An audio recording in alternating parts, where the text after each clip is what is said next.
Don't you worry about a thing. Jesus Christ is still the King. Welcome to The Uncommon Good with Bo Bonner and Dr. Bud Marr on Iowa Catholic Radio. Every Wednesday, diving deep in the truth of the Catholic Church and restoring all things in Christ. The Uncommon Good, live from the Mercy Live Up studio.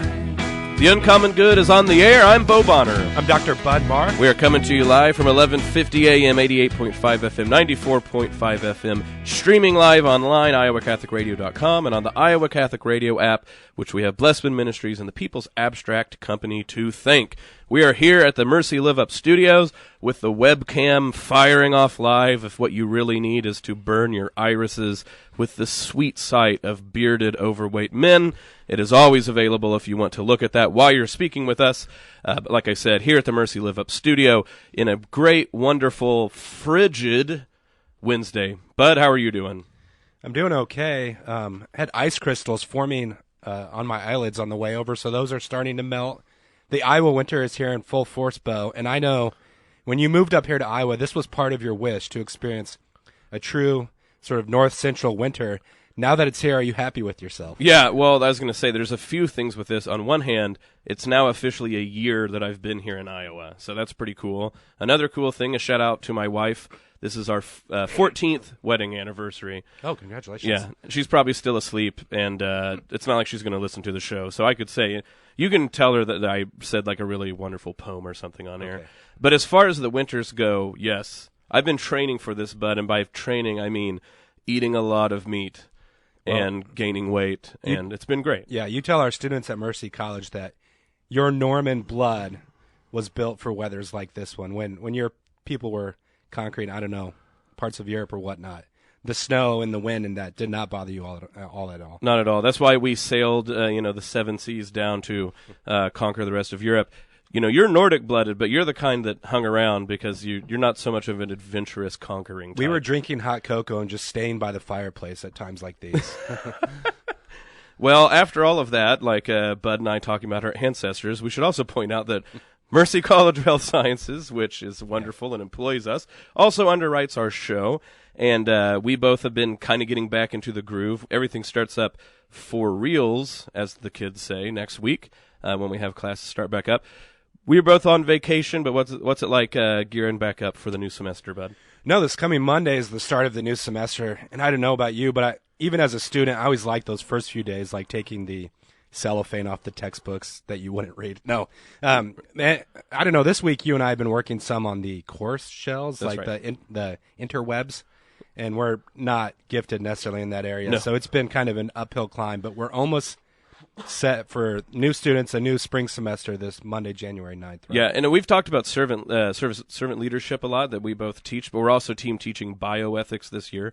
Yeah. And, so it's you come to Mercy College, professional degrees, things that are going to get you jobs, but like we've said, you'll be able to round out your education, not only talking about servant leadership, but also things like bioethics. Very much looking forward to it. Also very much looking forward to a new show here on Iowa Catholic Radio, Read the Bible in a Year. Fantastic idea. In fact, Bud and I just found out about it today, and we're like, we really want to listen to that. And then they're like, it's on 5 a.m. every day. And we're like, please tell me you're podcasting that.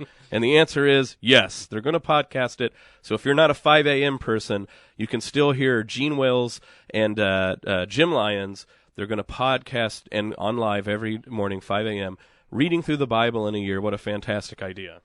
Yeah, plan to make this 2017 a holy year, and as a central part of that, make it your goal. And Bo and I can kind of journey on this path together with you to read through the Bible this year. And so I think that's a beautiful way to sort of like seamlessly introduce into our topic today, that we're going to be talking about time and how liturgical time and the church's time bleeds forth, dilates, shapes civic time. And if you don't think that that makes a lot of sense, just realize that we have weekends. We'll talk about the importance of even weekends, but we're going to talk about the importance of time. And so if you're going to try to read the Bible in a year, let's talk about how the church shapes the entire year throughout the liturgical and civic calendar. We're going to talk about that and more in a minute. Stick around. We'll be back. This is The Uncommon Good. Bureau agent Cindy Schulte for Underwriting Catholic Women Now. As an authorized independent agent, Cindy's team can provide health insurance options from Wellmark Blue Cross Blue Shield of Iowa. Cindy Schulte at 1315 50th Street in West Des Moines or on the web at cindyschulte.com. 515-226-2111. Cindy and her team know health insurance. Wellmark Blue Cross Blue Shield of Iowa is an independent licensee of the Blue Cross Blue Shield Association. Products available at Farm Bureau Financial Services. Support for Dowling Catholic Sports is provided by Two Rivers Glass and Door, creating commercial glass and aluminum storefronts. Also serving your home needs by creating custom frameless shower doors, mirrors, glass tabletops, and specialty glass. Two Rivers Glass and Door. Design, fabrication, and installation. 515-222-4860. Online at tworiversglass.com. Two Rivers Glass and Door, serving imaginations since 1992. We are back with The Uncommon Good. I'm Bo with Bud here. And as always, we are underwritten by Cartridge World. Cartridge World is one of our underwriters that makes this show possible. Yeah, Bo, at the end of 2016, we had the chance to have breakfast with Joe, who's one of the owners of Cartridge World. And I don't know about you, but it's just great to meet business leaders out in the community who love God, love the church, and are doing great work. I know my wife, Rachel, as a homeschooling mom, she has a lot of printing needs, and I've told her, go to Cartridge World. But if for businesses, home, college students, whatever you need, Cartridge World has affordable ink and toner cartridges to help you in those goals. 801 73rd Street in Windsor Heights, 515-564-7400. For business customers, pickup and delivery are available, and Cartridge World is committed to recycling environmentally friendly printing. So Cartridge World, thank you again for underwriting our show. So, Bud, we're talking about time. And like I was previewing this with John Leonetti on his show this morning, and I was like, that can sound really boring. Yeah. I was joking around that, all the kids have been talking about time. It's really neat, and that's absolutely not true at all. So how are we going to come out of the gate and convince people that time is not only something we need to talk about, but interesting? Well, what kind of sparked our idea for today's show is that we're still in Christmastide, right? Yes. So I hope our listeners are out there still feasting, still celebrating. Drag that tree off of the corner. Yep. Put it back in the back house. in your house. String those lights. It's going to catch on fire at this point, but it's worth it. But, we had a professor in divinity school who said without the worship of God, life is sort of just one thing after another. Yes. There's no shape to human existence. We just kind of go from experience to experience. In our own culture, maybe from one buy to another, one consumer event to another. There's already Valentine stuff up. Yeah, right after Christmas. Yeah. But the church has shaped the year in such a way that, the goal of life is union with God, to reach the beatific vision, to reach heaven, and enjoy God's blessedness forever. And the liturgy, this kind of organizing of time, is a real path or a guide to that goal. And so the church has given us sort of the easiest way to go about this, right? Or not the easiest, but a straightforward way. And I think that people might go, well, you guys are talking, your show's about the common good, it's about social teaching. I think time is a really interesting way to just show how far afield we've allowed discussions of spirituality, religion, and worship to go.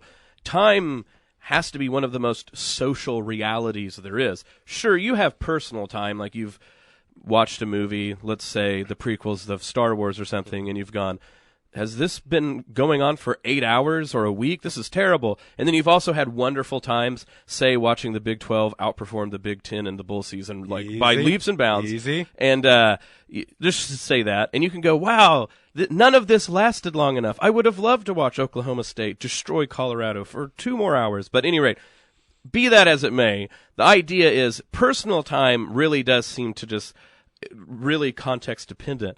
But time itself, as far as a measurement or as an understanding of common experience, few things are more public in nature than time. So when we think about calendars or the fact that we all are in a time zone, those, it might seem like arbitrary things or actually things that are are sort of natural and we can't think about them.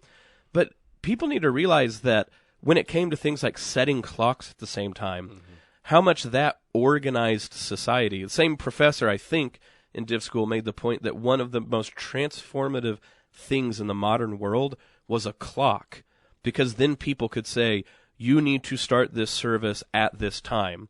I mean, before you'd go like, okay, well, you're coming on Wednesday, so 3 suns from now or whatever. And then you might be there whenever. But with the invention of the clock, you could like bill hours and things like this. So time is not only not boring, it's also just not private. It's very public.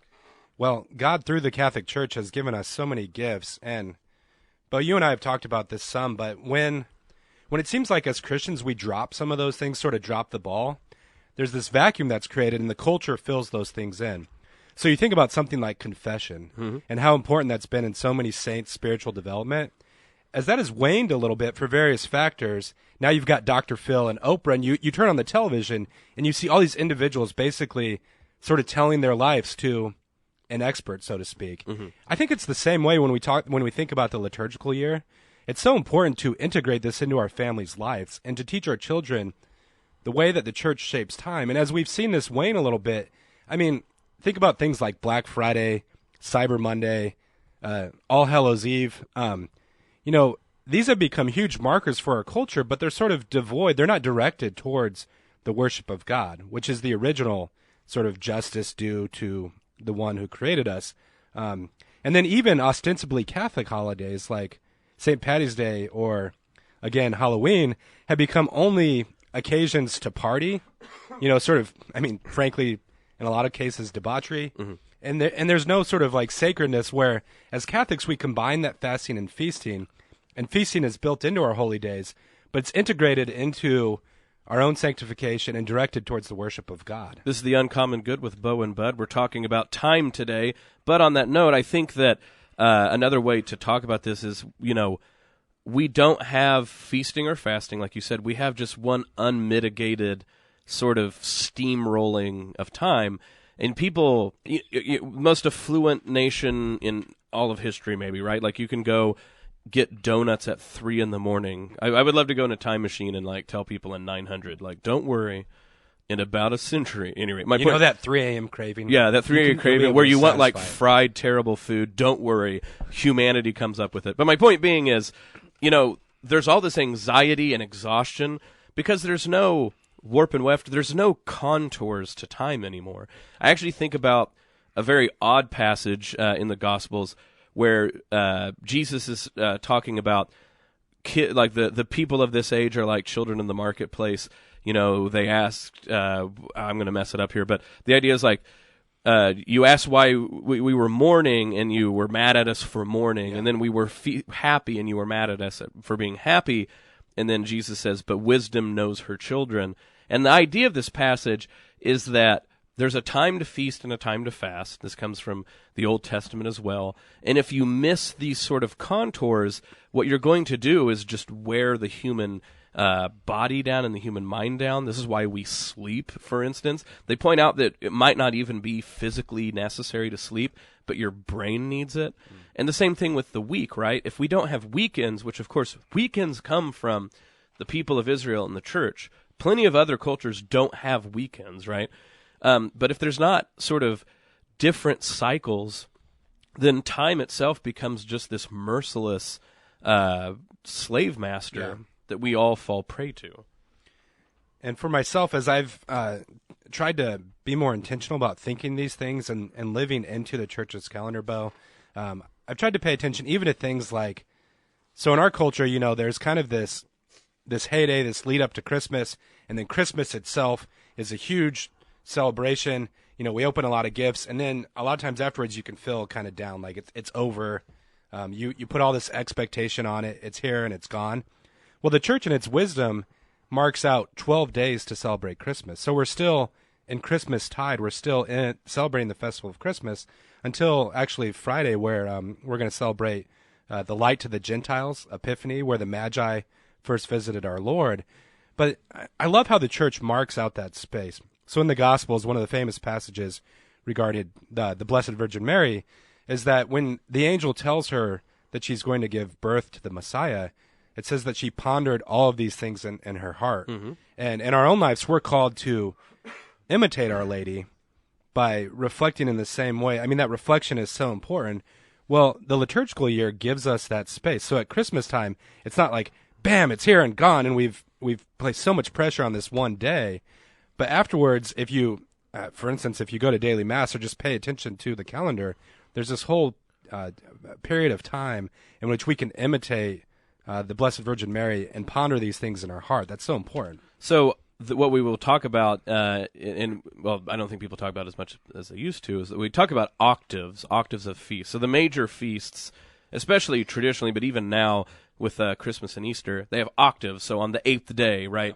So 7 days after a Sunday on Easter. So like that's Divine Mercy Sunday now. For Christmas, 8th day afterwards is January 1st, actually. Yeah.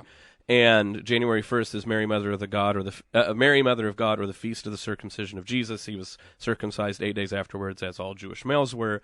But this idea that the octave is special because, in a way, those 8 days are really one. So Christmas is so awesome, Easter too. They're so awesome that one day isn't enough for them, and they sort of dilate time. So in one way, of course, there's 8 days that happen, but in a real meaningful way, it's all one day. And you see this by the feasts within the 8 days. So St. Stephen, the first martyr, is the 26th. That's where King Wenceslas, that hymn, good King Wenceslas looked out on the Feast of Stephen. So Feast of Stephen, right? We the told day him no after more Christmas. singing. Oh, yeah. Here you go again. Yeah, well, too bad, people. The 27th is St. John. The 28th is the Holy Innocents, the children slaughtered by Herod. The 29th, Thomas Becket of Canterbury. There's actually more, but just you look at those, and it's very telling, right, that what we get is sort of martyrs. St. John, like we've talked about before, he didn't actually die, but they did try to kill him.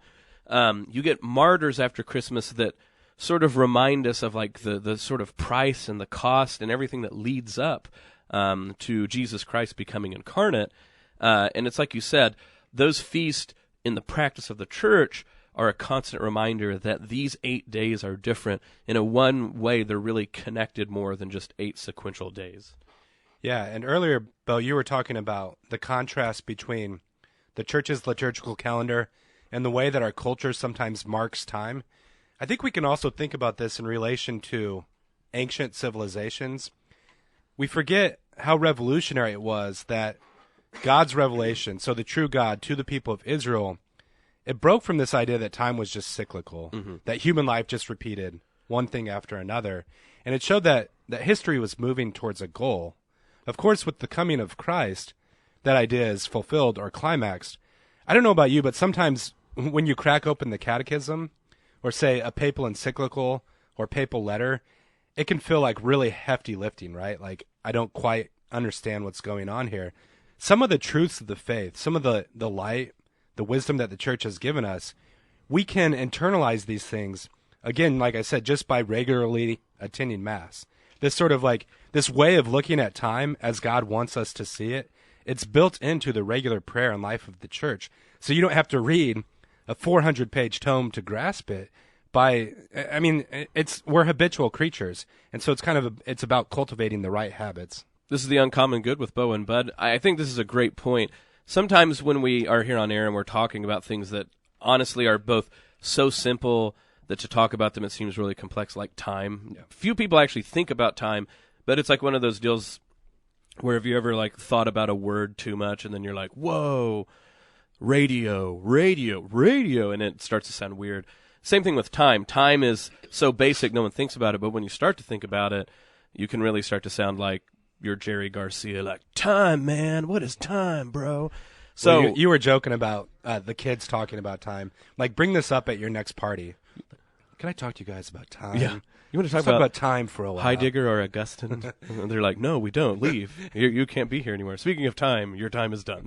No. But, Bud, your point is fantastic. Most of the things that the church wants to implant deep in your heart, you don't need a PhD to figure out. If you would just practice the church's liturgical time, most of these lessons will just be embedded deep within your heart, which is the way it should be. And this actually speaks the best point about what we're making here, is that civic time shapes you whether you know it or not. Mm-hmm. You are shaped to think about waking up and working and consuming and going to bed, and waking up and consuming and going to bed.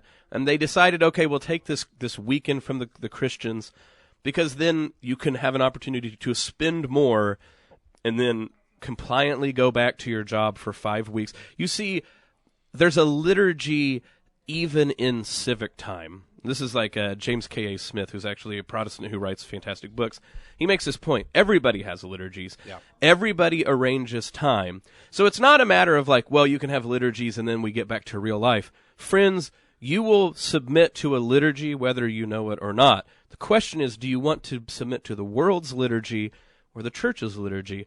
And what I think Bud and I are trying to argue is that the liturgy of the church, other than it's not like a burden or even a personal thing, it's better for you. It is literally a gift to follow the contours of the church liturgy. To follow the contours of the civic liturgy is actually far more anxious, anxiety-building, depressing, difficult, energy zapping. The church, with its idea of Sabbath and worship, and like I said, the contour of feast and fasting, it's just better for you. So if you're looking for sort of a creative way to apply what we've been talking about today, Google traditions for Epiphany. So Epiphany falls this Friday, and there's this great tradition about using blessed chalk to write the initials of the wise men on your door mantle. But these sort of things, I don't know, Bo, part of my goal as a father is I want my kids to know the date of the Feast of the Immaculate Conception more than they know, like, Black Friday falls the Friday after Thanksgiving. You know, we've, like you said, we've all been shaped by civic time, whether we know it or not. Let's start passing on the faith and organizing our children's time, our family's time around the liturgical year. Yeah, my goal as a father is just to make my kids weird. I want them to be weird and different because of the church. I want it when it, in December when everybody else is like, I need to buy a new Pokemon or whatever their kids are buying these days. I have no clue. I want my kids to be like, it's St. Lucy's feast. Let's put candles on our head and light them on fire. That's pretty cool, right? I want them to think of, like you said, January 6th.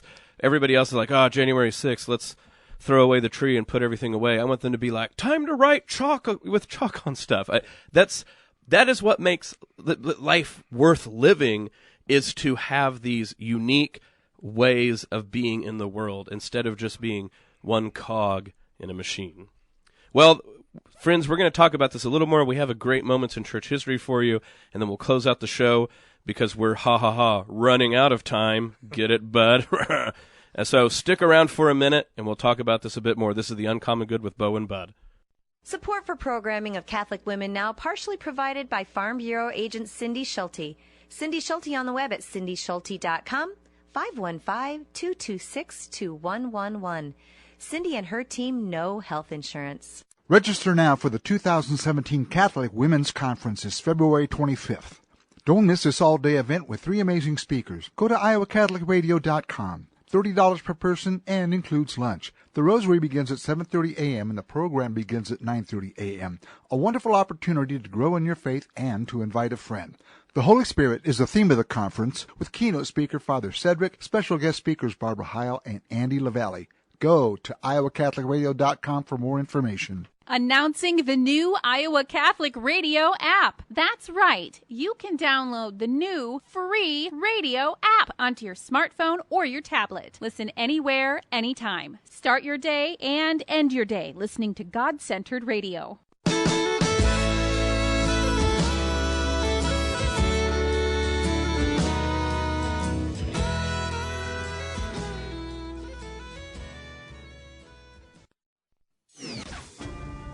And now, great moments in church history.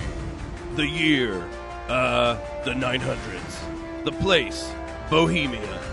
Good King Wenceslas looked out on the feast of Stephen. On the field, the snow lay round about, deep, crisp, and even. The moon is shining brightly tonight, Kent, and the frost can't be described any other way but cruel.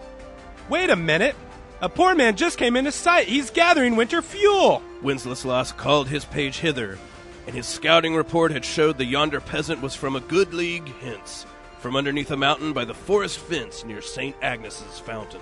The good king is calling a new play, Joe. He's asking for flesh and wine. And pine logs, too. Here they go. The page and monarch are walking forth through the rude wind's wild lament. In the waning minutes of the drive, with his page's heart beginning to fail, it looked as if all 3 of the men were lost. but the good king had one more play left to punch it home for the poor man. Wenceslas has instructed his page to follow in his footsteps. Literally, Kent. In his master's steps he trod, where the snow lay dinted. Heat is in the very sod which the saint had printed. They're going to make it to the poor men. They're feasting in the snow. Therefore, Christian men, be sure, wealth and great possessing, ye who now will bless the poor shall find yourself blessing. This has been another great moments in church history. That was pretty exciting, bud.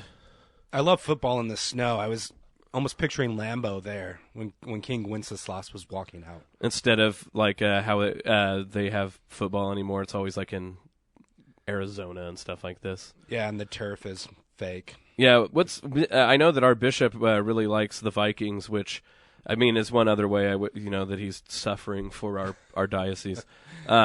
But I was always bummed out when places like Minnesota get AstroTurf or the domes. Yeah. Yeah, I'm like, isn't your home court advantage like playing a -50 or something like that? Well, the Vikings should take a card or out of the Packers playbook, because I think the Packers in December and January are like 53-2 over the last 2 decades. So you invite, the Seahawks to Lambeau in January, right? And they just can't handle it. So the Vikings need to at least find a way to retract that roof. That's right.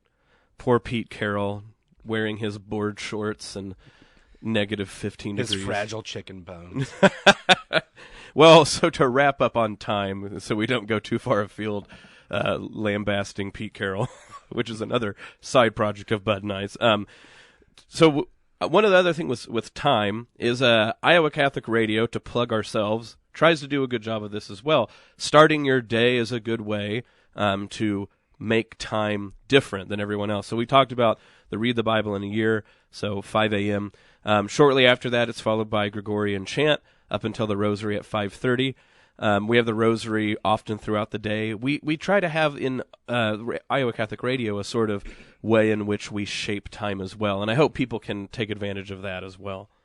Yeah, when I converted to Catholicism, when I came into the Catholic Church, the Rosary was a big part of that path. And maybe you feel like you can't commit to reading the entire Bible for the year. That feels like too much to bite off.